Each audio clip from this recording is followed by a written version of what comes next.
तो गाइज आज हम टोनी स्टार्क के बनाए हुए 10 नहीं 20 नहीं बल्कि सारे के सारे आयरन मैन आर्मर्स के बारे में बात करने जा रहे हैं। ओबेडाया स्टेन ने आयरन मैन 1 में बोला था कि उसके साइंटिस्ट एक बड़े आर्क रिएक्टर को छोटा नहीं कर पा रहे और टोनी ने इस आर्क रिएक्टर को एक गुफा में बना लिया था।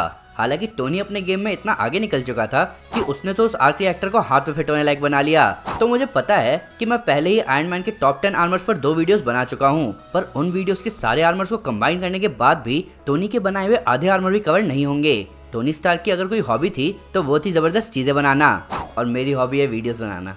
तो चाहे हम बात करें पहली आयरन मैन मूवी की या एवेंजर्स एंड गेम की, या हम बात करें आयरन मैन 3 की जहां मार्क 8 से लेकर मार्क 42 तक के सारे आर्मर्स को इंट्रोड्यूस किया गया, इन सारी जगह एक चीज कॉमन है, आयरन मैन आर्मर्स। तो गाइज आज हम बात करने जा रहे हैं टोनी स्टार्क के बनाए हुए सारे आर्मर्स के बारे में, सारे के सारे आर्मर्स के बारे में। तो स्पॉयलर्स का ध्यान रखते हुए चलिए शुरू करते हैं। सबसे पहली चीज है टोनी स्टार्क के सूट्स के नाम। टोनी अपने हर सूट की नंबरिंग मार्क नंबर्स में करता है। मार्क वर्ड सिनोनिम यानी कि पर्यायवाची शब्द है मॉडल या वर्जन वर्ड का। ये सेम तरीका यूज किया गया था वर्ल्ड वॉर 2 के टाइम, जब कोड ब्रेकिंग कंप्यूटर्स को कहा गया कॉलोसस मार्क 1 और मार्क 2। तो आइए सबसे पहले बात करते हैं मार्क 1 आर्मर की। टोनी के बाकी आर्मर्स की तरह मार्क 1 शौक में नहीं बल्कि जरूरत में बनाया गया था, जिसको डिजाइन किया टोनी स्टार्क ने और उसके पार्ट्स को बनाने और असेंबल करने में उसकी हेल्प करी हो जिनसन ने। इस सूट में सिर्फ 2 ही वेपन्स थे, पहला एक फ्लेम थ्रोअर और दूसरा मिसिल्स, और वो भी लिमिटेड रिसोर्सेज की वजह से सिंगल शॉट थे। पर जो भी हो, इस आर्मर ने टोनी को टेररिस्ट कैंप से निकलने के साथ साथ वहां के सारे स्टार्क वेपन्स को तबाह करने में भी हेल्प किया। Number 2, mark 2 armour. Mark 2 armour mark 1 armour के बल्कीनेस को हटाने और ह्यूमन लाइक अपीयरेंस सेट करने के लिए बनाया गया था। इस सूट में फ्लाइट थ्रस्टर्स और रिपल्सर्स को परफेक्ट किया गया था, जिनके साथ इसका एरोडायनेमिक और इम्प्रूव हो गया था। हालांकि प्रॉपर मेटल ना यूज करने की वजह से इसमें ज्यादा ऊंचाई पर आइसिंग की दिक्कत आ रही थी, इसीलिए टोनी ने इसको कभी यूज नहीं किया। हालांकि बाद में सूट यूज किया गया वॉर मशीन मार्क 1 आर्मर बनाने के लिए, जिसको यूज किया टोनी के दोस्त जेम्स रोड्स ने। हालांकि बाद में हमने आयरन मैन 3 की प्रीलूड कॉमिक में देखा कि मार्क 2 टोनी ने वापस ले लिया था और उसके बदले में उसने रोडी के लिए नया सूट बनाया। Number 3, mark 3 armour.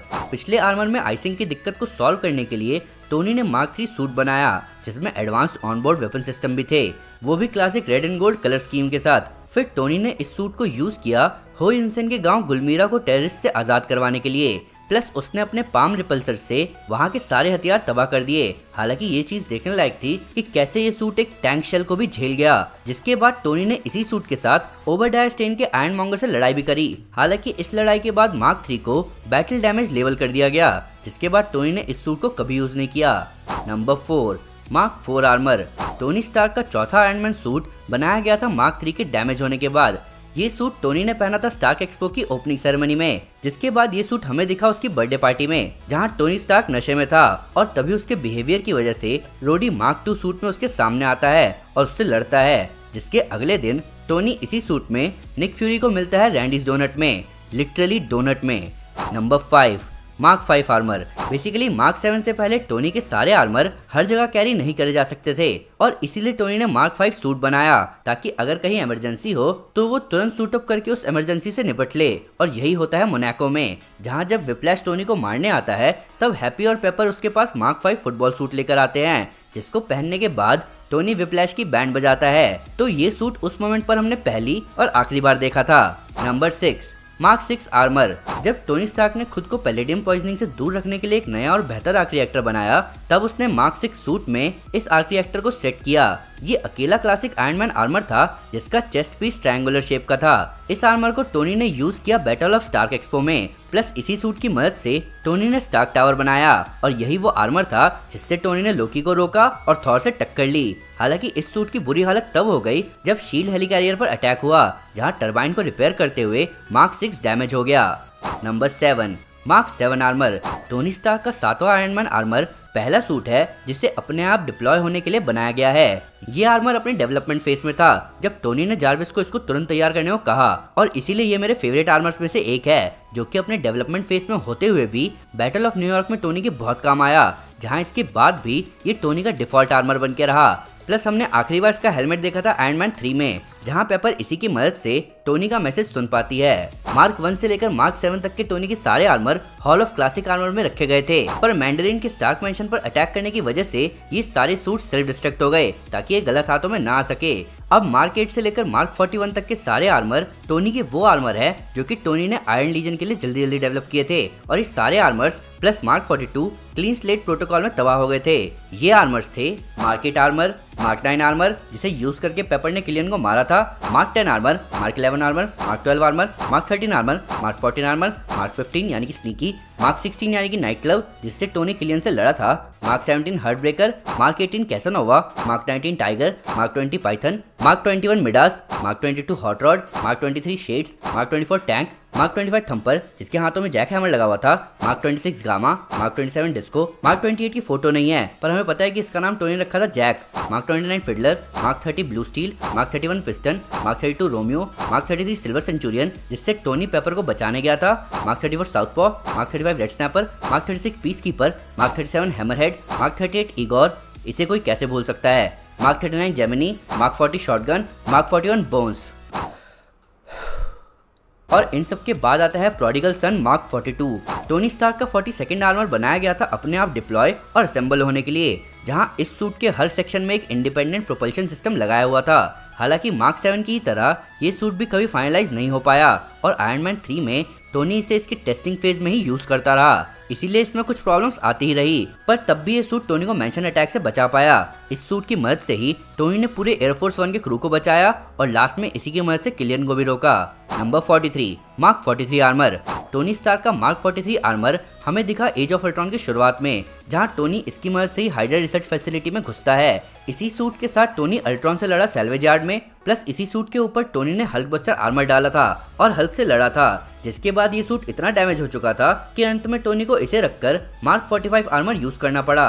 Number 44 mark 44 Hulk buster armour. Tony का 44th armour Hulk buster Tony और ब्रूस बैनर ने मिलकर बनाया था, जहां टोनी ने इसे रखा था ऑर्बिटल ट्रैकिंग प्लेटफॉर्म में और तभी यूज किया जब हल्क को कंट्रोल करने के लिए कोई नहीं था। इस आर्मर में 11 आर्क रिएक्टर्स लगे हुए थे, जिसका बहुत सेंस भी बनता है क्योंकि इसको हल्क की पावर के खिलाफ यूज जो करना था, और सही बात कही जाए तो ये हल्क के खिलाफ नहीं टिक पाता अगर टोनी अपना दिमाग नहीं चलाता तो, पर अंत में इस सूट ने अपना काम कर ही दिया। Number 45 mark 45 armour. Mark 45 armour Tony ने यूज किया था सुकोविया में अल्ट्रॉन से निपटने के लिए और उड़ते हुए नोविग्राड को तबाह करने के लिए, जिससे अर्थ को बचाया जा सके। अपने पिछले बाकी आर्मर्स के मुकाबले इस आर्मर का डिजाइन थोड़ा यूनिक था। इसके पेंट स्कीम में रेड ज्यादा था और गोल्ड कम, और इसका बॉडी और हेलमेट डिजाइन भी थोड़ा स्लीक था, प्लस इसमें जार्विस की जगह पहली बार फ्राइडे को यूज किया गया था। Number 46 mark 46 armour. पूरे सिविल वॉर में जो आर्मर हमें टोनी के पास दिखा वो था मार्क 46 आर्मर। इसी आर्मर को पहन के टोनी एयरपोर्ट बैटल में कैप्टन अमेरिका और उसकी टीम से लड़ा था और लास्ट में टोनी इसी आर्मर की मदद से कैप और बकी से लड़ पाया। बेशक कैप और बकी मिलकर टोनी पर कितने ही भारी पड़ रहे हों, पर इस आर्मर के ब्लैंक शॉट्स ही कैप को थोड़ी देर के लिए डिसेबल करने में बहुत कामयाब साबित हुए। प्लस इस सूट का यूनी बीम इतना पावरफुल था कि उसने बकी का मेटल आर्म एक शॉट में ही डिसइंटीग्रेट कर दिया। हालांकि यहाँ इस बात को नहीं भूलना चाहिए कि टोनी कैप को जान से मारना नहीं चाहता था, इसीलिए कहीं ना कहीं कैप टोनी को रोक पाए, नहीं तो इस सूट के साथ टोनी को रोकना पॉसिबल नहीं था। Number 47 mark 47 armour. Mark 47 Tony ने स्पाइडरमैन होमकमिंग में यूज किया था, जहां अपने ग्लासेस की मदद से टोनी उसे इंडिया से कंट्रोल कर पा रहा था। ये बहुत सोचने वाली बात है और शायद एडिथ का अर्ली लुक भी हमें यही मिला था। हालांकि स्टेटन आइलैंड फेरी में स्पाइडरमैन की मदद करने के लिए टोनी को अपने आप आना पड़ा, जहां उसने मिनी थ्रस्टर्स की मदद से फेरी को और फेरी के लोगों को बचाया, जिसके बाद स्पाइडरमैन की लंका भी लगी। Number 48 mark 48 armour. मार्क 48 यानी कि हल्क बस्टर 2.0 ऑब्वियसली हल्क को रोकने के लिए बनाया गया था, ताकि अगर वो खुद पर कंट्रोल ना कर पाए तो उसे रोका जा सके। पर इस बात से ठीक उल्टा इस आर्मर को ब्रूस बैनर ही यूज करता है बैटल ऑफ वकांडा में, जहां वो इससे आउटराइडर से निपटता है, कल ऑब्सिडियन को मारता है और एवेंजर्स एंड गेम में थैनोस को संभालने के लिए इसे यूज करता है। तो जैसा कि ब्रूस बैनर ने इन्फिनिटी वॉर में कहा, ये ऐसा है कि वो हल्क है पर उसे गुस्से में आने की जरूरत भी नहीं है। शायद इसी से उसे प्रोफेसर हल्क का आइडिया आया हो। Number 49 mark 49 armour. मार्क 49 यानी कि रेस्क्यू आर्मर टोनी ने इन्फिनिटी वॉर से पहले डिजाइन किया था, पर इसे बनाकर टोनी ने गराज में रख दिया था, ये बोलते हुए कि ये पेपर का गिफ्ट था, लेकिन वो उसकी गिफ्ट करी हुई चीजें नहीं पहनती। हालांकि जब डॉक्टर स्ट्रेंज वापस आए तो उन्होंने पेपर को बैटल ऑफ अर्थ में हिस्सा लेने को कहा, जहां पेपर रेस्क्यू आर्मर के साथ आई और टोनी के साथ मिलकर थैनोस के खिलाफ लड़ी। ये सूट बहुत जबरदस्त है, जिसमें ऑटोनोमस एनर्जी डिस्प्लेसर लगे हुए थे, जिन्हें हमने पहली बार देखा था एवेंजर्स एंड गेम में।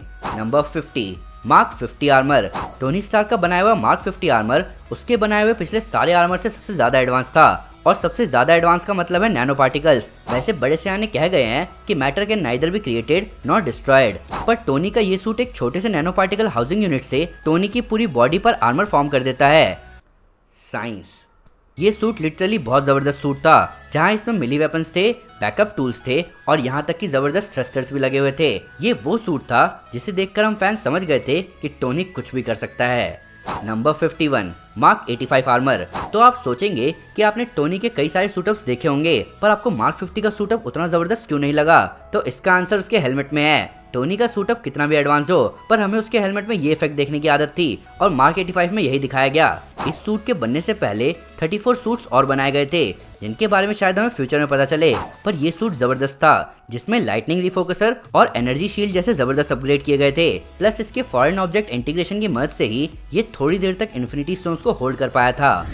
तो गाइस, ये थे टोनी स्टार्क के बनाए हुए सारे आयरन मैन आर्मर्स। इन सब के अलावा टोनी ने आयरन लीजन और वॉर मशीन आर्मर भी बनाए हैं। तो मैं बहुत टाइम से कोई ऐसा टॉपिक सोच रहा था जिससे मैं आयरन मैन को हमेशा के लिए अपनी वीडियो लाइब्रेरी में परमानेंट कर सकूं, और आज ये टॉपिक मिल ही गया। पर फिर भी अगर मुझसे कोई डिटेल मिस हो गई हो या आपके उसकी नया फैक्ट है इस वीडियो से रिलेटेड, तो प्लीज हमें कमेंट में जरूर बताएं। साथ ही साथ आप मुझे ये बताएं कि इन सारे आर्मर्स में से आपका फेवरेट आर्मर कौन सा है। ऊपर से लेटेस्ट सुपर न्यूज और ऑसम सुपर फैक्ट्स के लिए हमें फेसबुक, ट्विटर और इंस्टाग्राम पर फॉलो करना ना भूलें। वैसे तो हम हर जगह हैं, पर फिलहाल अभी घर में हैं। तो गाइज, अगर आप कॉमिक्स में भी आयरन मैन को जबरदस्त एक्शन में देखना चाहते हैं तो मैं आपको हमारी secret invasion comic series recommend करूंगा। साथ ही साथ अगर आपको वीडियो पसंद आए तो इस वीडियो को लाइक और शेयर जरूर करें। वैसे कई सारे सुपर कंटेंट के लिए हमारे चैनल को सब्सक्राइब करना ना भूलें। Thank you guys, this is Aman Sinha and you are super super. Piece.